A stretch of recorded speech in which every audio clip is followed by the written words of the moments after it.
I know thy works, and tribulation, and poverty, but thou art rich. Welcome to the Black Excellence and Abundance Channel.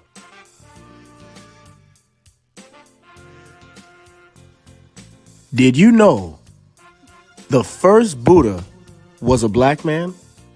The original Buddha, the first people who conceptualized and worshiped the divine image, were the Negroes, and they actually started the practice of Buddhism.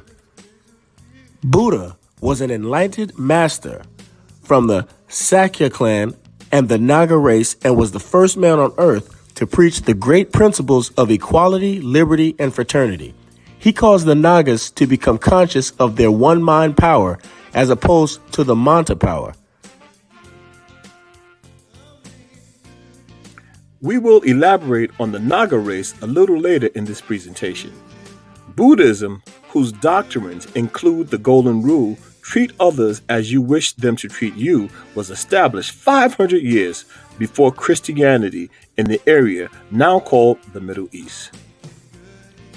We want to make it perfectly clear that the Middle East is actually in Africa, on the African tectonic plate. So when you hear the term Middle East, just remember that we're speaking about Northeast Africa. Buddha is not a name, but a title, meaning enlightened one, blessed one, or to become awake. The original Buddha was not a god. He was an ordinary person named Siddhartha Gautama, whose profound insight inspired the world. In general, Buddha means awakened one, someone who has awakened from the sleep of ignorance and sees things as they really are. A Buddha is a person who is completely free from all faults and mental obstructions. Over the centuries, there have been several recorded Buddhas like Gautama Buddha, Siddhartha Buddha, and Shakyamuni Buddha. Black Buddhist missionaries introduced Buddhism to China, Japan, and other countries. And that bears repeating. Black Buddhist missionaries introduced Buddhism to China, Japan, and other Asian countries. Buddhism was in Africa over 1,000 years before it ever reached Asia. As a matter of record, the true history of the Buddha from India has been known to most serious scholars for many generations. For example, one of the most brilliant and exhaustive studies to look at languages and histories of nations are the book titled Anacalypsis, an attempt to draw aside the veil of the Sattaic Isis, or an inquiry into the origin of languages, nations, and religions, Volume 1 and 2. They were written after years of research by English historian and linguist Godfrey Higgins.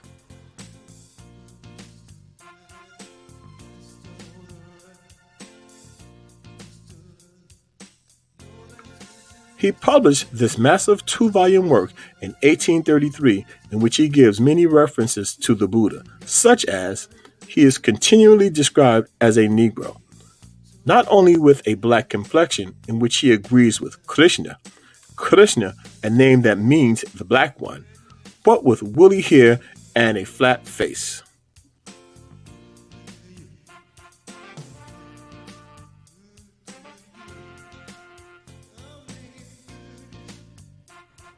Yes, folks, Krishna means the black one. Higgins further states that in the most ancient temples scattered throughout Asia, where his worship is yet continued, he is found black as jet, with the flat face, thick lips, and curly hair of the Negro. These references by Higgins accurately describe the earliest depictions of the Buddha. Buddha is the founder of the world's first egalitarian religion, or the believing in the principle that all people are equal and deserve equal rights and opportunities. He preached against racism, sexism, and he wanted equality of all humans. While slavery and racism is America's greatest sin, slavery and racism is Buddhism's greatest sin. Buddhism's greatest sin happened 1900 years ago when the Hindu Brahmins took over Buddhism and created a religion, codex on India's black inhabitants, that was so cruel and warped that their motto in time produced the world's first sanctioned racism and sexism, called the caste system.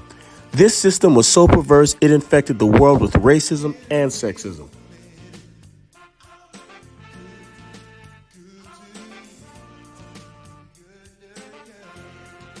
With the caste system of the so-called untouchable in India, many of them turned to Buddhism in order to cope with the nonsense of putting the darker people on the bottom. The untouchables have the darkest skin, all that beautiful melanin. That's pure racism. Over 500 years before anyone ever heard of Christianity, blacks in Africa were practicing Buddhism. Herodotus speaks of Meroe as the cradle of Buddhism. Meroe is an ancient city on the banks of the Nile River and the kingdom of Kush, or the land of the blacks. Many Afrocentrist blacks call themselves Nubians. What most blacks don't know is the Nubians in India are called Naga. Naga and Nubian are one and the same people.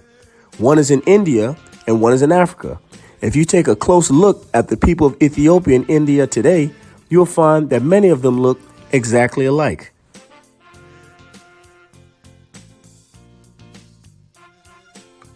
The man recognized as the father of his story, Herodotus, writes about India. All the tribes I mentioned, their skins are all the same color, much like the Ethiopians. Greek historian Diodorus writes, and upon his return to Greece, they gathered around and asked, "Tell us about the great land of the blacks called Ethiopia."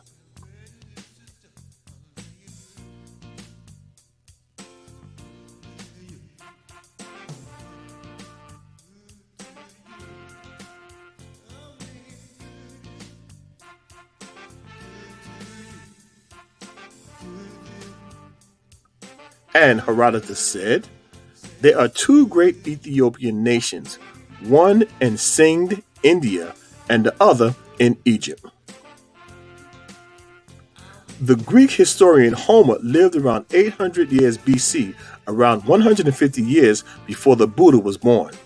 Homer wrote that India was called Eastern Ethiopia. Ethiopia is a Greek word that means burnt skin. Science proves that the ancient Indian civilization was the Harappan culture, or the Indus Valley civilization. Egyptian Egyptologist Findus Petrie, a pioneer of systematic methodology in archaeology and preservation of artifacts, found evidence in Egypt that connected Shakyamuni Buddhism in Egypt through the Persian period. Buddha is one of the world's greatest and most remarkable figures who have changed in world history for political purposes, from black to white.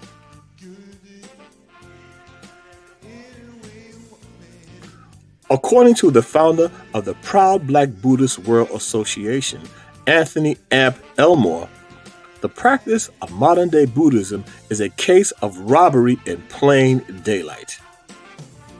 Elmore says, Shakyamuni Buddha is the world's greatest black hero whose black historical legacy was stolen in plain daylight by racist Brahmins in India who are the fathers of the world's racism.